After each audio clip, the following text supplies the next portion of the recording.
Bonjour tout le monde, on est dans une petite vidéo comme ça, faite un dimanche matin. J'ai pas mon, comme je suis souvent en tournage, je n'ai pas mon support de téléphone, donc je vais devoir faire ça à l'ancienne en tenant le téléphone. Voilà quoi. J'ai constaté une chose, c'est que sur Internet, sur YouTube et ça, il y a beaucoup de personnes qui font des chaînes avec 50, 70, 80 80 exercices pratiquement par mois différents pour résoudre certains problèmes. Alors certaines personnes, c'est réconciliation avec un proche, pour qu'ils t'écrivent, le sort du pardon, toutes ces choses-là. Et donc quand on voit que les personnes sont capables de faire 80-90 vidéos pratiquement par mois, on se pose la question, est-ce que ça fonctionne? Alors j'ai envie de vous dire oui, oui, oui, oui, oui, ça peut fonctionner. Euh, ah oui, tout ça est une question de vibration et tout ça. Et c'est aussi une question de travail sur soi. C'est-à-dire que si vous faites ces choses-là, mais que vous ne faites pas un travail sur vous-même, même si vous arrivez à obtenir un début de résultat, pourquoi je dis un début de résultat, c'est parce que il y a beaucoup de personnes qui me disent ouais, j'ai fait toutes ces choses-là de travail, et puis quand je me suis réconcilié avec la personne, ça a merdé, c'est devenu pire. Parce que, en fait, la personne, lorsqu'elle voit que les choses semblent avoir changé, elle se dit, bah, je vais lui donner une seconde chance. Mais si vous êtes toujours le même, elle se rend compte que la seconde chance qu'elle vous a donnée, c'était une absurdité, une connerie, et elle va se décider de plus jamais revenir vers vous pour faire la paix.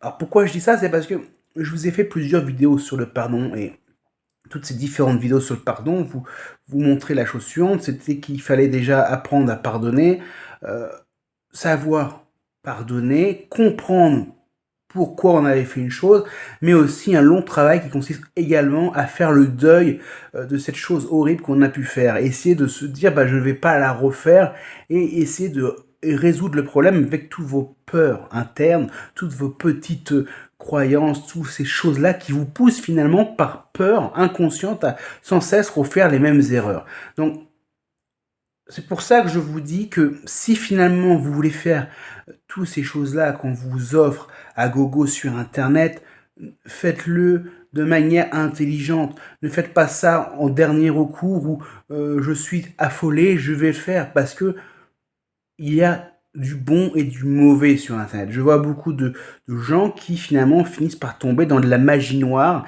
Ils deviennent complètement, on va dire, dépendants de ça. Alors, il y a ceux qui regardent cette vidéo qui vont dire ça n'existe pas, je n'y crois pas. Alors, il y a d'autres qui vont dire j'y crois. Moi, en fait, là, je pose l'alerte surtout sur la dépendance. Parce que c'est comme tout. Lorsque vous allez très très très mal, vous pouvez devenir dépendant de plein de choses. Dépendant de la pornographie, dépendant de l'alcool, dépendant de drogue, dépendant de quelqu'un, dépendant d'un gourou. Et c'est ça, l'alerte que je pose, c'est il faut faire attention. C'est-à-dire que quand vous jetez dans ces choses-là, faites-le pas en étant mal. Parce que sinon, vous allez tomber dans un engrenage.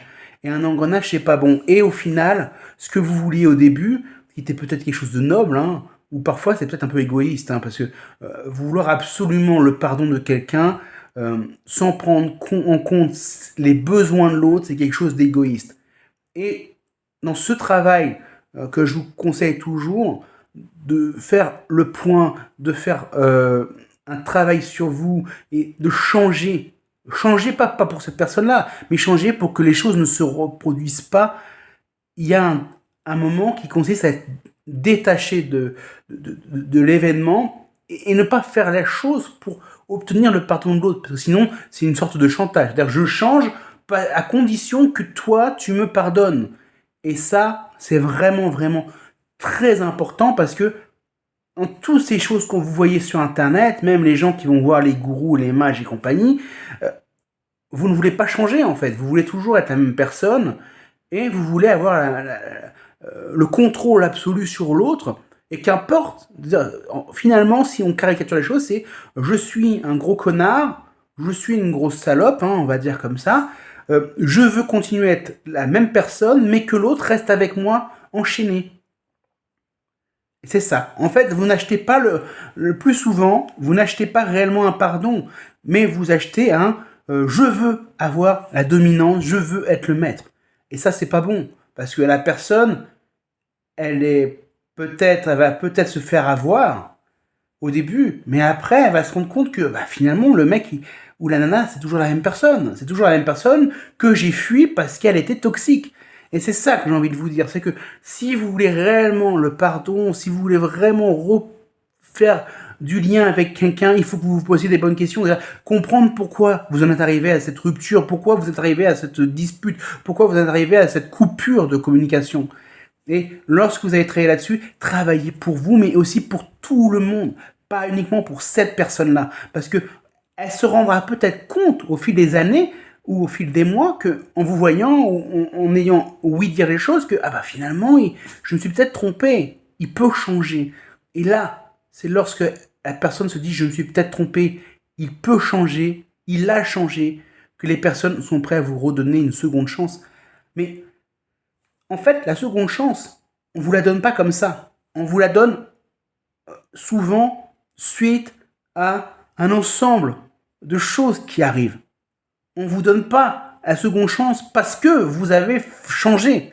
On vous donne la seconde chance parce que les choses ont changé. C'est-à-dire que vous avez changé réellement. Parce que la situation actuelle n'est plus la même que celle d'avant. Parce que c'est nouveau. Parce que c'est différent. C'est parce que c'est différent que les gens ont envie de donner quelque chose de nouveau. Parce que quand c'est pas différent, t'as pas envie de donner. Tu te dis, mais pourquoi je vais donner vu que ça sera toujours pareil? Parce que ça sera toujours les mêmes ennuis, ça sera toujours les mêmes disputes, ça sera toujours les mêmes blocages. Et c'est ça. Il y a une phrase en psychologie que j'aimais bien, c'était le terme faire table rase du passé ou faire table rase de la situation. Mais quand vous faites table rase du passé, ça veut dire que l'actualité, le moment présent doit réellement être différent. Ça ne doit pas être quelque chose de maquillé.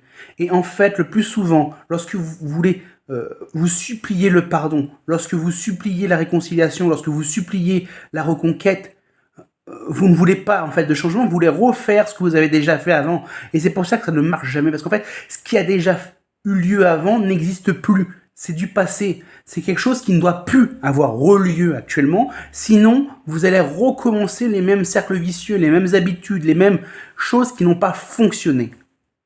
J'espère que cette petite vidéo-là vous a aidé à comprendre un peu ce que je vous explique depuis des semaines et des mois, et même des années. Et surtout, ne tombez pas dans le piège de tous ces gourous d'Internet, de tous ces grands mages, de tous ces sorciers qui vous disent voilà, c'est pas la peine de faire un travail sur vous, il y a juste à faire ça et ça va refonctionner. Et pareil pour les coachs de vie qui vous disent oh non, vous inquiétez pas, on va faire 2-3 petits exercices et ça va aller mieux.